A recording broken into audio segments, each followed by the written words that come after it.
guys had significant increases in their 2024 business over their 2023 business in an extremely difficult market. They all did something different or spectacular. We want to know what it was. So May, how did you adapt your lead generation efforts to sustain such a high level of business? So what did you do different in your lead generation activities that brought you the increase in business in 2024 over what you did in 2023? Flyers, open houses, and I meet with the people. I am community leader in Turkish community in Silicon Valley. I make posts on closed Facebook group, and not just Turks from Turkey, also Azerians or from Iran or from all over the Europe. People write back to me. I do get leads from them, and it seems like I do close one deal in a year for sure with that connection. But why not 5? Why I don't close 5? My question is that now. Okay. And I did do things that nobody wanted to do. I drove to open houses, when there was a warning for it's gonna be stormy, don't cross 17, it's gonna be windy, stuck up food and toilet papers, like situation. In those weekends, I did hold open houses in 5 places, and I got leads. I got one client that was reason for 3 or 4 other transactions. That was intentional, if you're asking about that. I'm not afraid of doing the business. I'm not such a call your database, run after people agent. I am much more authentic. It's not purposeful. The goal for this year is that. To be purposeful. Okay. So all that lead generation, what's your follow-up? How do you follow up? Do you schedule it? Is it random? Is it shooting from the hip? No, I connect with people and it just flows. I don't do it intention. I just generally and I really care about what's their goal, and I keep talking to them, and it just goes. I think it's important to have a same communication channel with your clients. I ask them, email or text or call, voicemail. Do they get voicemail? Most of the time people are so busy, they prefer email, and I tell them I'm not good with emails. Texting is the best for me, and they come to me. They change their channel for me, texting, and I ask couples, whoever I need to be in contact with, husband or wife. Culturally, I am more shy to talking to husbands, so I always make sure that I have a wife's blessing, maybe to say that way, but I just ask them. Okay, awesome. Probably in the first time I meet with them, who should I talking with about this? Like you and him or you and her. And it just flows with the dialogue. The people that have systems in their businesses either equal to and or maybe above. Not this significant, mind you, but maybe above. Which clearly it makes sense. I mean, if you've got an established business and there's less sales, you're still going to do the business. But Santa Clara County definitely has a drop in the number of sales, just like you see in Santa Cruz County. It's just it's a very aggressive market over there where you have, it seems like, the number of sales, I don't have exact numbers, but they're astronomically a lot bigger than what we have here. I mean, we might be at 1,300 sales, and they might be at 4,000, whatever the number may be. That's you're leaving. Yeah. But that's typically how it is there. But you also have 10x, 100x the number of agents over there, probably. So there's still a big bulk, that are transacting, that are the same agent doing multiple deals. But it's just these two markets, in my opinion, are very tied together. So what happens there happens here. It just follows a couple months later. It's typically what happens. Just because our prices wouldn't be where they're at here in Santa Cruz County if it wasn't for Silicon Valley. Yeah. We'd just be a sleepy, beach town like Pismo or something, right? We're willing to drive 40 miles to have a house here. That's right. So the two markets are definitely connected. Just a lot of agents don't want to bridge the gap of 17 just because of the drive, right? And then buyers and sellers are the same way. They don't want to deal with, and so it's like we're worlds apart, but we really are so connected. Yes, So I pulled yes. up the stats while we were talking. Statistical woman. So last year in particular was actually slightly better in units than 2023 for Santa Clara County, but it's been significantly less than years 2020 and 2021. So it appears that last year it started to get a little bit better, but it's insignificant. I mean, it's very, very close. So anyway, it wasn't necessarily a downward trend in Santa Clara last year, but it was not as good as it could have been for sure. Yeah, I just want to Prices, frame. Yeah, no. Prices and, Prices are way up. and Santa Clara County was on such a just rocket trajectory for so long that it had to level off at some point. I think it's still up. Well, people It's- are saying that about Santa Cruz. Yeah, I know it is. It's true. Okay, so Daniel, Yes, ma'am. I feel like we're on the dating game. So Daniel, tell us, what is the single most impactful strategy or tactic that fueled your explosive growth last year? So it was really just dialing into my sphere of influence and the people that I care about and that care about me. I shared with the panel earlier that, 2023 was so challenging for me, that really the growth of 2024 started in 23, when I finally implemented some systems and kind of went from, I did the E2P thing and I really focused on that, which we talked about in coaching last week. So just really finally taking the time to work on my business, paid off in 2024. And what were those activities? I mean, it was just like similar to like Justin. It was just communicating with my friends. It was just being out there. It was kind of going back to basics. You stopped being a secret agent? I don't think I ever was a secret agent, but I definitely like put it out there more so than I had before, and just kind of stopped with the imposter syndrome a little bit, and just got to work. Okay. Eric, Yes. drawer number one. Yeah. Can you share the most significant risk or investment you made in your business and how it paid off? Yeah. Apropos, don't you think? Yeah. I mean, for me, I guess the biggest risk, was stepping out and building this office that I built, right? I mean, that was, a significant risk and It's huge beautiful. expense. Thank you. I think that hasn't shown whether it's going to pay off yet or not. But what it's done for me is it made me be very hyper vigilant and focused on my business and my sphere, people I'm connected with, and it's helped me grow that drastically, right? So that we got that building in 2020. We opened at the beginning of 2021, and it's every year has been better, except for 23, right? So as far as the increase in business in 23 I was going so hard in 21 and 22 that I took my foot off the brakes for just a little bit and had like a really bad start to 23, and then quickly started to revamp and raise that back up to where it rolled into 24, and 24 was better than any year it's ever been, even in 21, 22. So I have to, I guess with the risk and the investment is into my database and into my sphere by doing events. Is a big thing. So we do quarterly events. We use the office as a venue, as a prop, so to speak. And it keeps the brand and it keeps people's awareness and people that I'm connected with refer me business, right?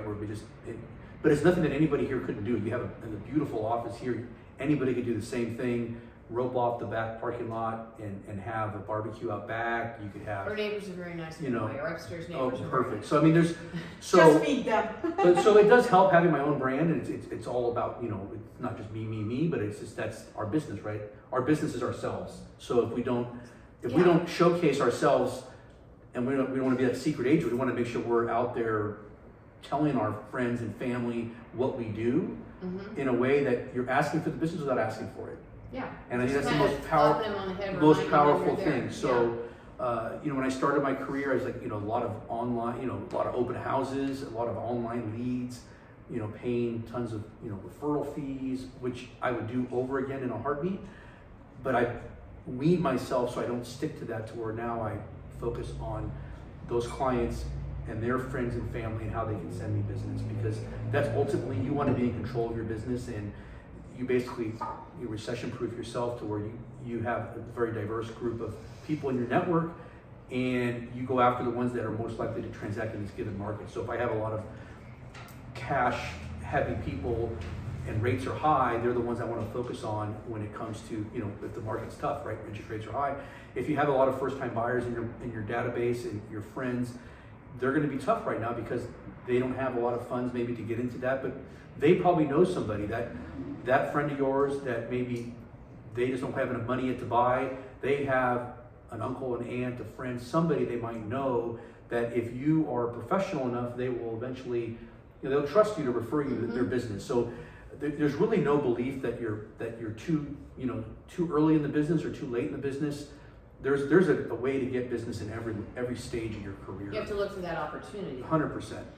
Can we talk a little bit about your events? Yes. So you do one quarter, you host in your office. Can we talk about expense versus ROI? Yeah, I mean the expenses. It's minimal compared to what you spend. You're not paying for a venue. Yeah. You are, but you're not. You are, but you're not. But I think So maybe we'll spend $2,000 on an event, and we leverage our vendors on some of these things. So it's mainly just the food and the drinks, and then your time is what, and then having a good purpose, right? So for instance. Sorry, that's what I like about your events is that they're not inherently real estate. Yeah, they're art. It's come hang out. Yeah, we had a really successful one. We had a local artist in town here.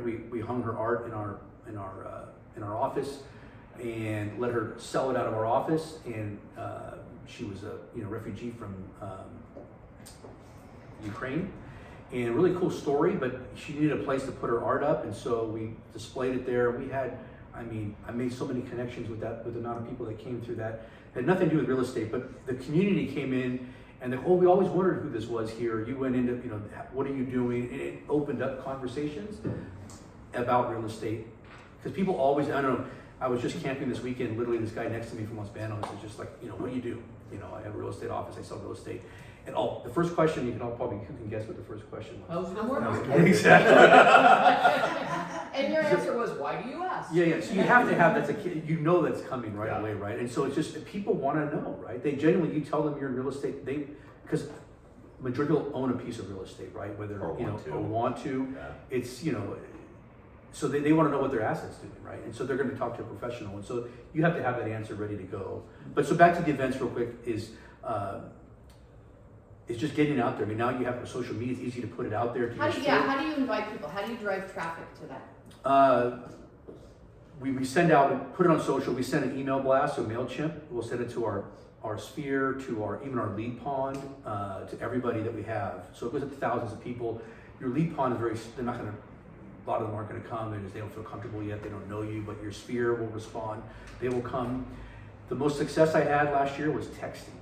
So basically I was at the airport. Very personal. Coming back from a Gary Keller event in November, and we had a mixer, our fall mixer, and I literally just sat there. I had a 3-hour layover. I was waiting for my flight, and I just texted 50 people, and I got 2 listings out of that. People that were like, "Wow, we're getting separated. We can't make it to your event. Sorry, but we do need to sell these 2 pieces of real estate we have." And I probably, sorry. So sorry. So just touching them at the right time and being out there and doing the work, right? I guess that was, maybe you mentioned that, is doing the work. So texting is very powerful. People are quick to respond yes or no or thank you. We have one coming up, an event is coming up next month on estate planning and how to avoid probate. And that's been Can I come to that? yes. Yeah, it's going to be, so it's a good one. I try not to come because I realize you're not trying to attract. Yeah, we only have this is not going trying to to attract agents. No, it's okay. This is going to be a busy one for a lot of our clients just because a lot of them don't have their property in the trust, and the probate is so expensive and it's such a nightmare.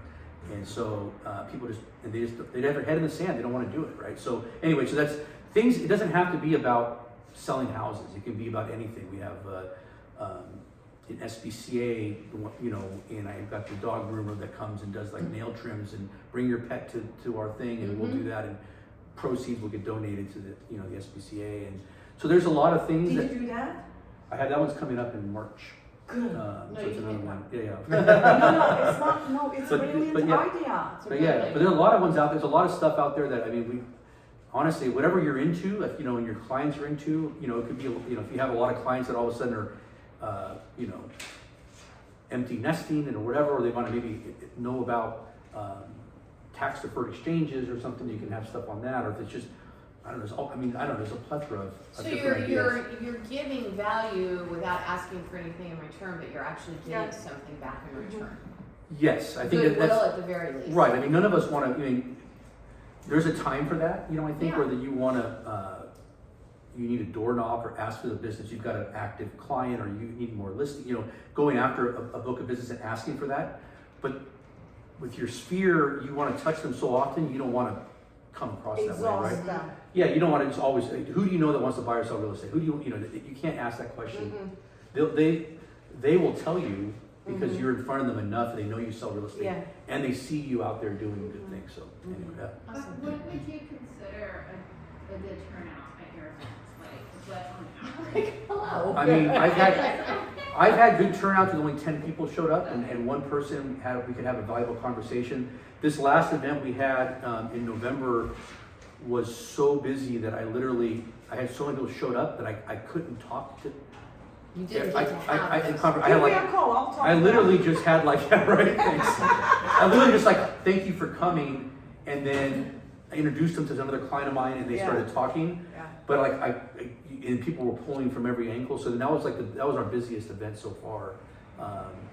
But that's only half of the secret sauce. Like you said, you had something to offer on a text message, and you got a bunch of responses back because you had something to offer. Yep, and it's not expensive, right? I mean, it's not, you know, Texting is free. it is, you know, and you find somebody, you know, vendors, and like, I recently did a trust, you know, turning 50 years old next month, and I'm like, shit, I don't have a trust. And that's how I got the start of this, right? Aw. And so I found a great attorney, did business with her, and was like, okay, and then she was like more than willing to come in.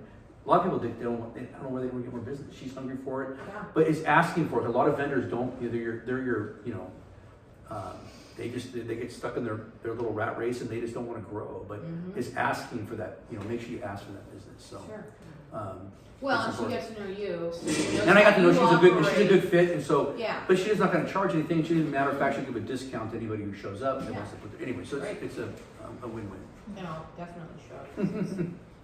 Since Dorothy's 93 and that clock's ticking. Kaylin, what tools or systems have you what tools or systems have been essential in managing and scaling your operation? A couple things were important. So I hit 10 years in the business. Woo! Congrats. Last year. And so things were just a little bit different. I was talking earlier about how the majority of my business last year was actually past client and past client referrals. So that was a huge turning point in my business. And I think something that was very important in that was things like systems, making sure I'm still touching on those people. A coach that I had last year because I had asked him like, hey, I have some extra funds. What should I be putting into my marketing? And he's like, coffee, Starbucks. Invite one person to a coffee date and that will bring you exponential business.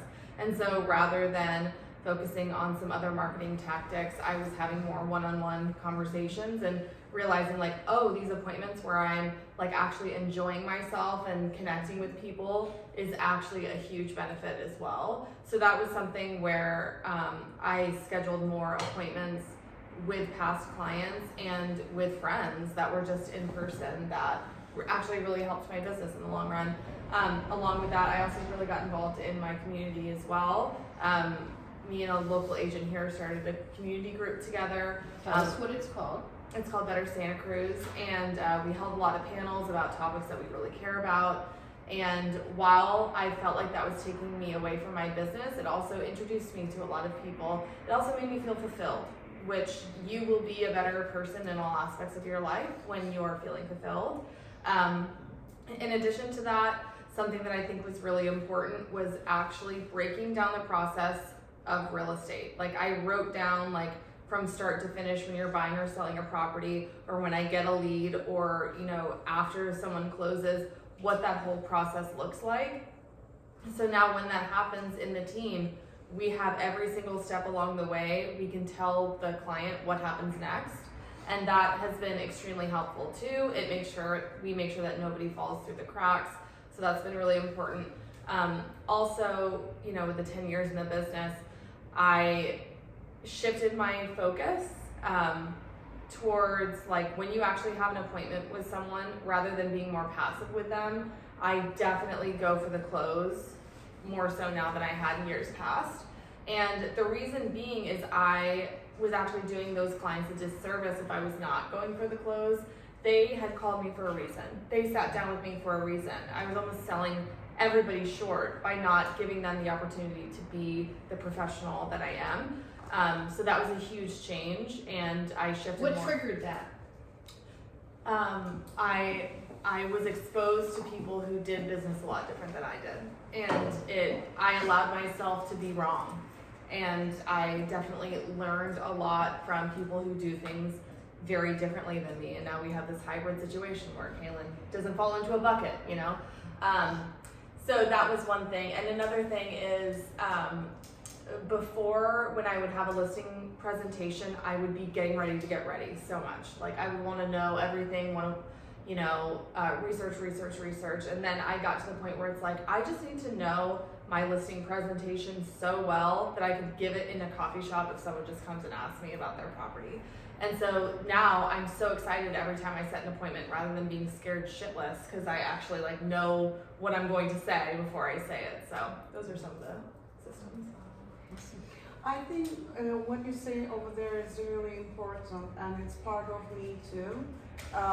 Like when you have a slow open house and when people come in stormy days, I had my buyer's representation right there, and then they immediately became a client. It's knowing the area, knowing what's sold, what's on the market, what's pending, and comparing those homes to the home you are in it right now. How much you know about in that neighborhood, it's really giving confidence to clients right there with the open house holding. So if you want to hold an open house, go with the stormy days. Go with the old listings on the market, because who are coming to open house, new on the market or late on the market, doesn't matter. They're out there and seeing that home, they have a thoughts about something about real estate. So I don't want to miss that opportunity. So usually my buyer's consultation right there at the open houses. To piggyback on that too, I think it's so important to be of value. Like I have talked to plenty of new agents where they're frustrated that people aren't signing an agreement with them, or frustrated that people are really hard to get a hold of, and it's like, the onus is not on the client. You need to be providing value. You need to know the market. That's why someone is literally hiring you and paying you tens of thousands of dollars. Like you need to know what you are doing. You need to be worth more than what they can find on the internet. So yes, do your homework. Like at least give yourself that responsibility and that pride. Like you need to not be expecting things of other people. You need to provide that service. Awesome.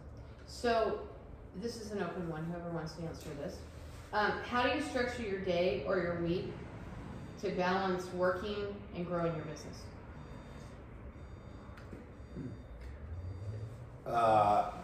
So I've gotten better at time management throughout the day. It's hard because our days can get thrown for a loop pretty easily, whether it's, a client wanting to show something or a kid staying home sick or whatever. So what I do to structure my days is, I try to get the bulk of my work done when my kids are at school. I work out of my home office.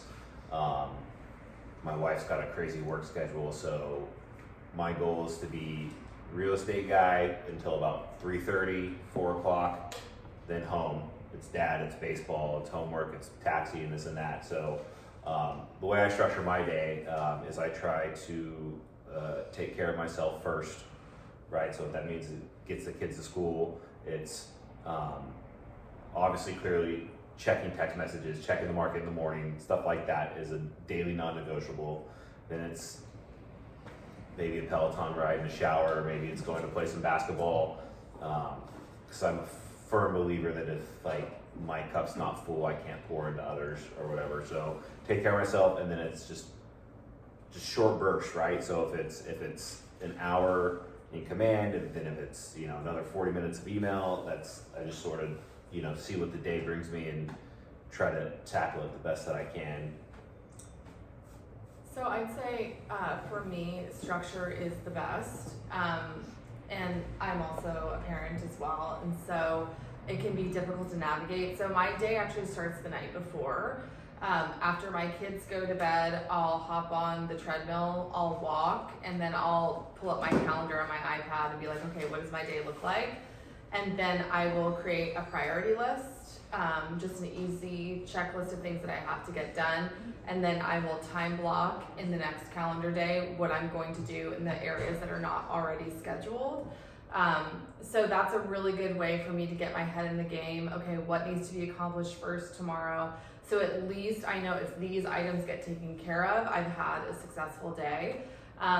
Like yourself, I also think it's really important to schedule time for yourself. So I'll do an hour at the gym each day. I don't compromise time with my kids either. So I usually do that like around lunchtime. That'll be my like lunch outing. And then also what I tell myself and what I tell new agents is if your calendar is not filled, all of your time is your database. That's all of your time is connecting with people that you know. And if it's not doing that, then you should be sitting at an open house. It can be any day of the week, sitting at an open house, bringing your laptop and working. And if someone comes in, awesome. So that's how I structure my days. Usually the day before, I strategize as to how to spend my hours. Eric? Yeah, so in the morning, I am the least structured person probably. Get out of here, Eric. No, Okay. it's me. That's why I'm like, Yeah, so I kick and scream to look at the calendar, but it is important. So I'm most effective in the mornings, like 9 to 11, and so that's when I do my lead gen, make my calls, emails, texts, reach out to people, make appointments. On average, how many people are you touching during those 2 hours, or trying to touch? Close to 20. Okay. Yeah. Some of them might not be, I don't need to have a conversation. Well, right. It could be just a couple touches, right? Yeah. So we have like this, what do you call it, this D2, kind of list Yes. that we go through our, D2. I call it R2D2 because I You can call it I can't remember what it is. It's close but- enough. We know what you're talking about. Yes, so it's, so I basically have my list of people that I have to go through and maybe there's, in that list, there might be between, 20 and 80 in a week, depending on who's in there. And so I'll make sure I have time to break that up over the 5 days during the week. Do you do your favorite people first or your least favorite people first? I just take it however it comes up on there, because if I try to do that, I'll get a pigeon. Like I'm the king of overthinking things and like I just gotta either pick up the phone and just reach out. And I've overanalyzed a lot in the past, and that's I think it's human nature. You want to be perfect, and then you realize that you're going to be who you are, and just be more genuine is more important. And you have to value like what you innately are able to figure out. Yeah. Like I feel like that's a turning point too, where you don't have to get ready because you already have the tools. You're already ready. No, I'm always ready. That's true. I mean, that's my phone's always on. I'll reply to emails at 8 o'clock at night. It's like I just don't have that boundary, and so there's good pros and cons with that for sure. But I do believe, because there's certain times being in sales my whole life is that when you get that intuition that there's something that's just that important, like you want to respond or you want to take care of it right then and there, because you sense that there's an opportunity, and you want to just nip it at the bud, whatever whether it's positive or negative. I'm a firm believer in not letting things linger, right? So even if it's a problem, I just don't wait till the next day. I could easily table it, but if I can respond within 5 minutes and do something quick to just show that I'm aware, I'm I heard aware, you, yeah. and then instead of going, I don't respond until between 3 and 4 in the afternoon the next day. And then you just get over with too, right? Yeah. Then you overthink it too. You start thinking about the problem or you think that, okay, I should have called him. I really want to go on that appointment. Just respond right away and then see where it goes. Oh, If I go could ahead. say, I forgot one thing about my structure of the day. If I don't have an hour of power, I think you actually talked about that. That's 1 hour where you're lead generating, lead following up. You haven't done your job. So I try to keep that in my mind. If I don't do an hour of power, I haven't worked. So today. do you guys also, and this is what a coach taught me, lead generation in the morning, and then I would have appointment time slots already blocked on my calendar. And if I didn't get an appointment for my lead generation, that became more lead generation time. Do you use your calendars to reflect I mean, something if you like don't that? have something scheduled in the day, you're following up lead generation. Right. Yeah, exactly. So what lessons did you learn in the last 12 months that you wish you'd known earlier in your career? I can answer that. I think for my business last year changed because when I was working, I was really there because mom was here for 4 months and I didn't need to think about anything about home. So She's here right now, guys, by the way, when too. you are when you are at work, being at work and not thinking about husband or wife or what to cook or what are you gonna buy for groceries or what are you gonna cook for dinner, as a mom and wife and fairly domestic, I think we eat a lot at home. So I will call myself domestic woman. I'm businesswoman, but I'm also domestic woman. I do my own laundry. I think it's really important. So when you are here, be here. I think that was my best takeaway about last year. Awesome. Anybody else? Just systemizing things finally, and not just relying on an Excel spreadsheet or like, oh, I haven't talked to Maggie in a month, maybe I should give her a call. Like, just having people in the system, utilizing the tools that we have to just use them for what they're for, right? And, yeah, finally just, getting off systemizing. Running a business versus being transactional. Yes. I'd say treating yourself or acting like the agent that you want to be. Like someone that you aspire to be is acting a certain way and you think, oh, when I get to that point, I'll be like that or I'll be doing things like that or it'll be more appropriate for me to do things like that.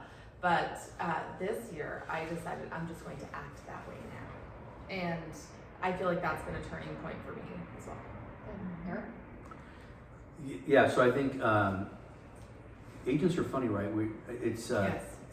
You're all It's the hysterical. one business where everybody looks at each other and they think they want to be like that or not be like that. It's like, oh, this person's doing this, and I don't know.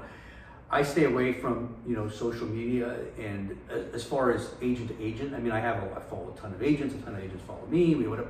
But I purposely, nothing against those other agents. I don't focus on their posts so much, only because it's not.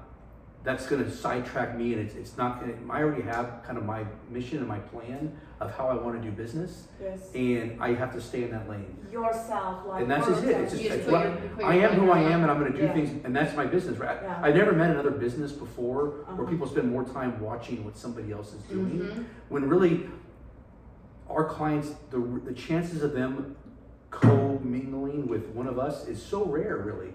Our spheres are so different. I mean, occasionally it's going to happen, but There might more be than a little likely, overlap, yeah. just take some of your closest friends and do they follow another realtor? I mean, maybe a Of couple. course they do. Yeah. But are they? They probably but know are they 7 other close? realtors, But not as why close you're as you think it is. yes, Not as close as you yes, think it is. That's my exactly. point. But the biggest thing is not letting your foot off the gas. I think and this is not just last year, the year before, my whole career. Right, it's been like, over 15 years. Is in real estate is you jam hard, and you have this amazing quarter, amazing 6 months, year, and then you're like, man, are you trying to catch up, or you're trying to be like, oh, I'm That's going what to manage this escrow, whatever it is. You don't have no business doing that. You need to continue to show up and do your power hours and do your work.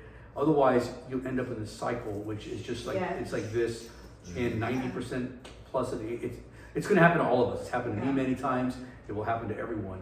But trying to minimize that is what you have to do, right? Can I add into that? So that, take your foot off the gas. I did both multiple times, and you know, they always make you do your yearly calendar, when you're gonna take time off, when are the anniversaries, or blah, blah, blah. So I did that for my family and my business, and it turns out I do not work 3 months in a year. This is including like taking time to go to Europe to visit my family, our anniversaries around here, birthdays, Mother's Days, like winter break, spring break, you know, like cross that off all of the out of 12 months, and I only worked 9 months. And last year I did in 5 months, basically. So like the rest of the year I was just hibernating. Imagine if you had tried working 10 months. 10 months. But that happens with this support. So I think one thing to add last year into is that support from your husband, wife, your family, your kids. You know, I am not a person, you know, you said I'm not gonna touch my time with my kids. I taught my kids that when I have a business, when I am busy, when I need to do something with work, she learned to compensate with that. So I promised her something to do today in the afternoon, but somebody called me for a showing, like important showing. I taught her to compensate with that and like postpone it. She doesn't have, but she's also not younger like your kids, you know, like she's like teenager now, she can't Yeah, compensate. she's probably, it's good, Mom. So Don't worry I put that her take, I put as a support. So if I am successful business owner, it's not just because I did that. I think as a family, as a team over here, that's how we do that. Like, if I can call her like after 9 or Mike, that's a team effort. I love that sentiment. Eric, you said that you have your eye on the prize, you have a plan. What is that plan? What is your overall goal? My goal, I guess, is consistency, by not, so basically bridging those gaps where you don't have a down quarter, or you constantly have, you know, business. And my goal would be to be able to eventually, you know, step back and have systems and people in place to where I can still service the business that I have, you know, into my later years, and have like passive income at a high level. The revenue from your revenue team. from my, you know, Yeah.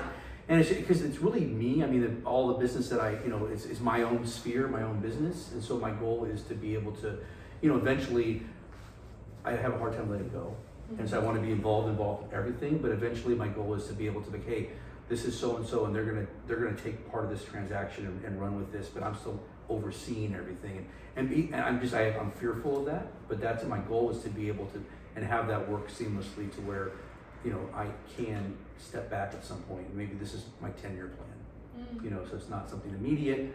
I don't have any plans in changing now, but that's kind of where I want to be. Do you have like benchmarks or milestones that you're using to track, like if you're on track for that? Not necessarily. I think, well, I'll know, I can tell internally, but maybe I should track it better. But I can tell when things, I know how things are working. Eric, and, I'm telling you, you should. Yeah, I got the gist. Look, Yeah, for sure. fell right into that No, one. and I'm slowly like working my way, honestly, you know, it's, Well, I kick and think scream part at of, things, but. for you, if I may, part of for you is having the right people in place. Because you can't do what you want to do as a solo agent. So I'm a salesperson, and that's how my heart is, instead of like a business owner. I've owned other businesses, but I really enjoy selling, and so that's my pitfall in a way, is that the systems and things, because I really you like the activity. I like the activity. Yeah. I like making the deal, the art of putting it together. Some people hate that. I enjoy that, and so to me, when I don't have that going on, I feel like I have nothing to do. If I don't have, you know, making, you know, writing offers or taking offers or, you know, going on a listing presentation, I feel like I'm not living, you know. On the flip side of that, like I feel most at peace when I am able to do that back end stuff, but I am better at the salesperson. And so that's like a conflict that I have, is that like my best use is being the agent. Front facing. Yeah. Yeah, but like I need that decompression, like where I can like sit back and kind of look at like how everything is going. This is how it's supposed to be. I don't have enough of that time anymore. Extroverted introvert. I'm learning I am an introvert. Mhm. I need that time to like say, okay, I need to like look at how everything is going and break it all down. Yeah. So what do you guys do to differentiate yourself from a competition? If I was interviewing 2 agents and I said, hey, I'm interviewing. I think it'd be genuine. You are who you are, right? And again, it gets back to my point to where you got to stop, comparing yourself to other agents. I mean, you have to have your value proposition. I mean, you can't just go in there not have a plan. Sure. I mean, but you have to be able to. But at the core, we all kind of basically do the same thing. At the core, exactly. So they have to like you. So that you don't get every single job out there. Not everybody's going to like you, but you need to own and know who you are and what you bring to the table, and it has to be valuable. We all here have something to bring to the table, And you're all and very if you different. don't know it, Yeah. you just need to find it and then bring that out. How would you suggest someone figures that out? Well, be an expert in your whether it's knowing the neighborhood. If you're on an appointment, you know exactly what's happening. I guarantee you, if that person's lived in their house for 30 years, they probably remember every sale in that neighborhood for the last 20 years. So don't I usually will do my homework and look at like immediate sales, especially if I have an older seller. What's happened on their street in the last 10 years or more, and just it's not a reasonable comp, but it's an experience, and that maybe one house sat on the market for a super long time. And you might bring that up as a conversation piece. You remember Betty's house down the road, you don't want to be like that one, it didn't sell, whatever. Just having just doing your homework, I think is important. And I bring it to the table where I just don't sit back. I didn't just use a computer to generate your comps. This is kind of how I studied the neighborhood. And then, kind of my background and what I, selling and negotiating and understanding all that. And then having systems in place to where, the back end is important, but it's not what pays the bills. But the consumer wants to make sure they're taken care of, right? They want to make sure you're not just, how can you handle 5 listings at a time? How can you service me? It's because this is what I do, but everything else is done behind the scenes. That just keeps the machine running, but that's not what makes you money, right? So what makes you the money is being here in front, and that's where I'm at. I'd say like acting like the professional that you would hire. So like I said, I looked to, okay, what do I see like the best agent like that's in my mind, like the agent that I create, what are they doing and how are they different? And so then that's what I try to emulate. So before I even get to my appointment, I am kind of setting the stage with the way that I speak to them, what I send to them. So I am kind of setting the stage for people to know what it's like to work with me so that hopefully they want to hire me. And also like, I did a couple of ads this year that put me out there where, so I don't know if you guys ever feel this way, but like, sometimes I wonder if people think I just need to shut the fuck up. And like, maybe I'm not the person that needs to be, sharing this information or details or guiding people. You always have that in the back of your mind. And this year we did an ad where I'm directly speaking to sellers and saying pretty much my whole presentation and like why you should work with me. And that has given me a good return. And I am getting texts all the time from people that know me, but aren't necessarily like in my database that are like, hey, I just saw you, like we know a celebrity now. And like just seeing me in that light and allowing myself to not be that secret agent too and be that professional. Anyway, so a couple of years ago, you kind of flipped what you were putting out on social media and you became extremely raw and extremely authentic. And my observation is you probably lost a few people who weren't part of your tribe anyway. So it's interesting you say that because a few, not just one or two, a few closings last year, when I had gone on the appointment, they had said, oh, we've already heard you talk about this online. We saw that video that you talked about, like when you're talking about pricing or comps or whatever. So it made it such a warmer situation. And then I shared when we were at our ALC thing, I had to go to a listing appointment and then come back. And at the listing appointment, I was like, okay, let's, go back to the office. We can talk about the paperwork and blah, blah, blah. And she's like, oh, well, we've already looked you up and we're gonna sell. And we're confident with you, so we're ready to go. And it's a whole different game. Like when you are authentic, when you are yourself, and when you know your market, those are what is gonna separate you. Mm-hmm. There's an old story that floats around in the real estate community where somebody was online doing stuff, blah, blah, blah. They booked an appointment with a potential client, and the potential client came in with a cup of coffee. Here, I brought you XYZ, which was that person's absolutely most favorite coffee. And they're like, how did you know? They're like, I follow you online. Mm-hmm. And it was just, because they would go to the coffee shop. Hey, I'm stopping by to get my double whip cha-cha-cha drink. And that person brought it because they felt like they knew that person because of video and your internet presence. Yeah. You don't realize that how many, when you're putting content out there, you don't really know how many people are actually looking at it, right? I mean, it's just, you do, I guess, but you don't realize it's more than you think, right? It's our videos are in our newsletters. They go out to our clients, and they might not click on the link, but they see it, and it sticks in their head, right?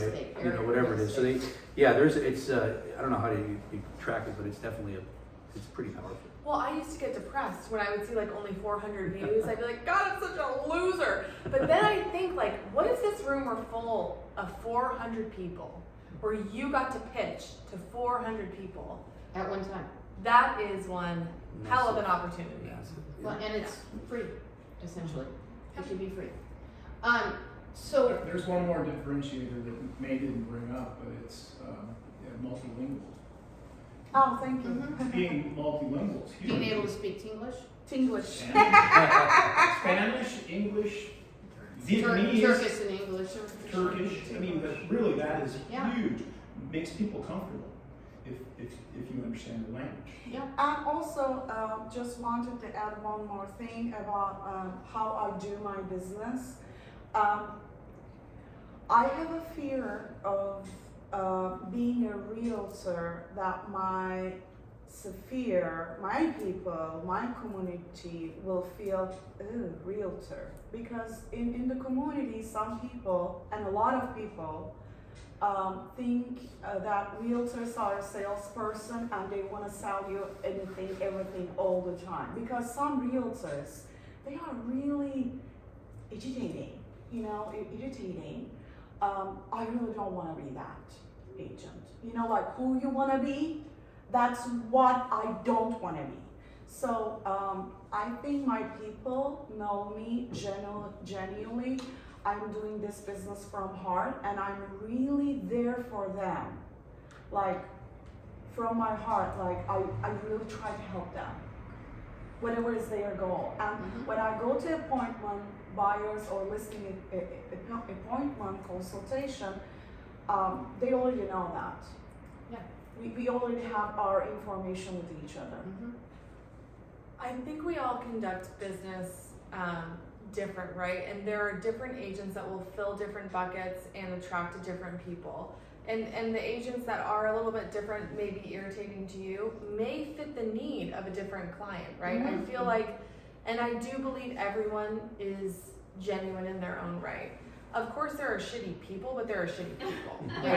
Right? Hopefully they'll all find each other.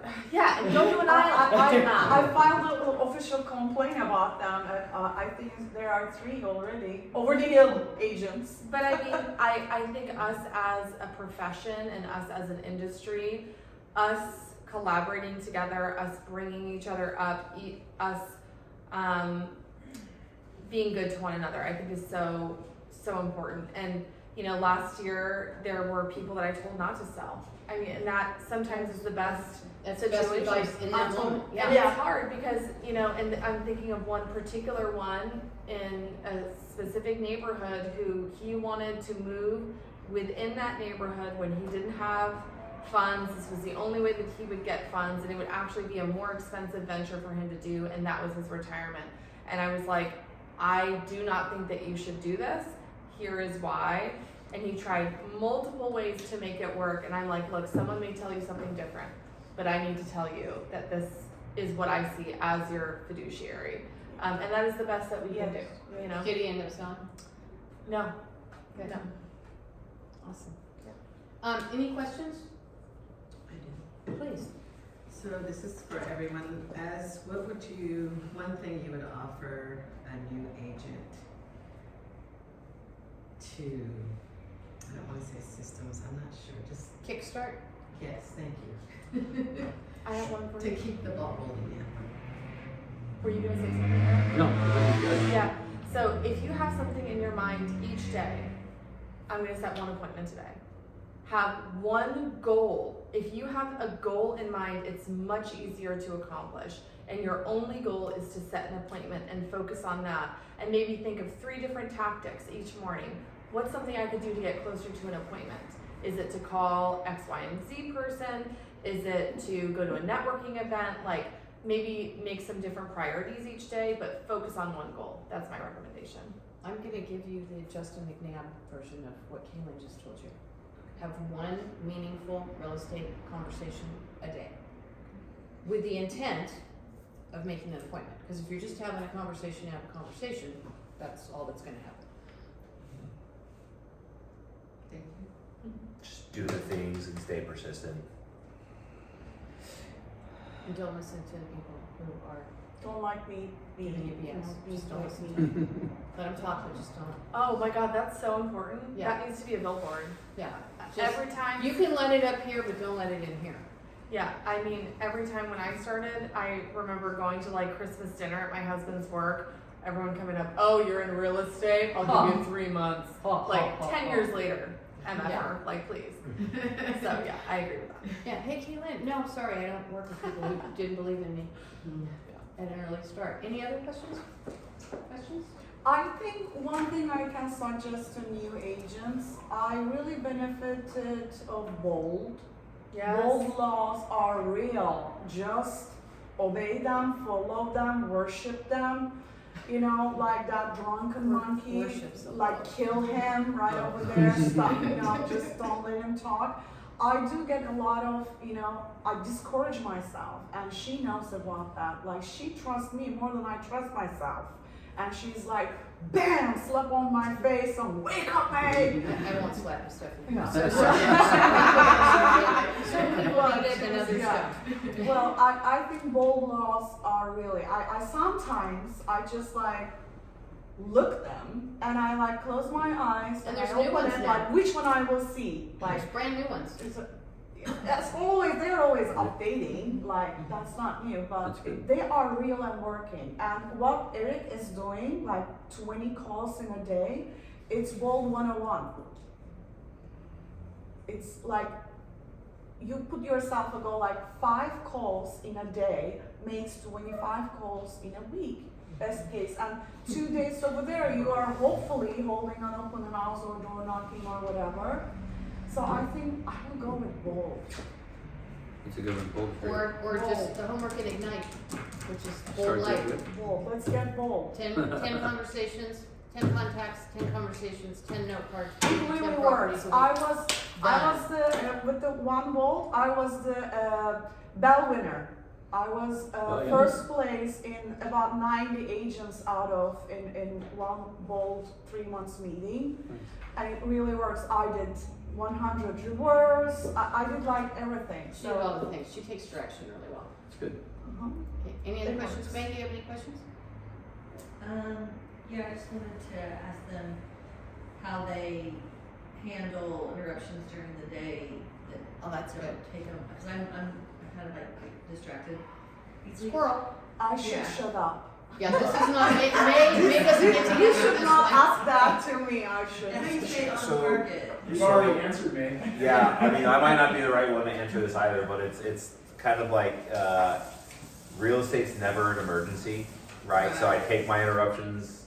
Right. Sometimes an interruption is gonna help you, right? It's gonna let you clear your head or whatever. But kind of going back to what we were talking about with the kids earlier, what I've done with my kids to kind of, those are my biggest interruptions, are my kids. Dad. Yeah, one more than the other two, but we'll get there. And it's sort of like, hey, if I do this, you're gonna get this, right? This half-hour phone You call gotta train them. The could trade-off. lead up to Yeah. this, which means you get this, Yes. right? So that has kind of like helped my You interruptions. turn your a little kids into gamblers. Negotiate. 1000%. Negotiators. My They're- dad well, they're is a finally- really good I mean, they're- negotiator. They They're- understand it now. They're finally at the age Yeah. where I broke down like, hey, Time and reward. this house just closed. This means I got this paycheck. This is what this paycheck is And gonna that's bring the why we family. are going to Disneyland. Yeah. This is why I got new shoes, and you can Every time my Watch 'em. calls me. That's one reason. Oh dear. Eric, what about you? What do you? I mean, you prioritize. I mean, if it's something you think can be pushed off 30 minutes, people will be, you tell them and they'll be okay with it. You just ask. A lot of times you're afraid to maybe postpone something because you got something more important to do. You just have to just make sure it's not the same person you're pushing off all the time. But I feel like I always wanted to say yes to everyone. I'm kind of always, that's just the way I am. I want to do everything, and I have to realize that I can't be 2 places at one time. So I'll prioritize like this is in my mind, and then make sure I immediately put it in my calendar. Because I'm notorious. It's like, hey, I've got to take care of this. I'll call you back in 30 minutes. Do you guys remember? And then you don't want to have that text in 4 hours. Hey, Oh crap. So I'll text you in a little bit. Yeah. So what I start doing, I just instantly just calendar it in. If I told someone I'm going to call them back or whatever it is, something comes up, and then that way I don't forget to call them back. Do you guys remember when Ryan Buckholt was here and he was talking about how when he gets a call, we were in an exchange recently and I was on the receiving end of this. So immediately when you call him, you get a text message that says, I'm on another call, I'll get back to you ASAP. Mm-hmm. Now, I knew it was automated from having been in the room with Ryan when he was talking about using this, but I felt heard and seen, and it was like, okay. Mm-hmm. And he the did. customer message. He got back to me. And the thing for Ryan is he can look back at that message and use it in lieu of actual scheduling activity. Yep. He's able to follow. And I had mine. I also did that with my clients. Because I connect with them, I click with them. It's my business with my clients, it's very personal. It's all personal. It's personal for all of us. Yeah, but no, like the level I do it. So my clients know if I didn't pick up the phone or if I didn't text them, I really have important at that minute, and I couldn't get back them. And I always, after while I text them back or I call them back, I tell them why I couldn't get back them immediately, and I call it human effect. Like, I'm sorry I couldn't take your phone call because I was frying something and my hands were dirty. It was like 8 o'clock in the morning or 6 o'clock. 8 o'clock in the evening or 6 o'clock in the evening. It's dinner time. I couldn't take your call because I'm cooking for my family. Mm-hmm. We are humans, we eat. So they don't feel there is something more important than them. They feel like we are connected because we do same thing. Yeah. Okay, any other questions? All right. Thank you all very, very much for your time. Appreciate it.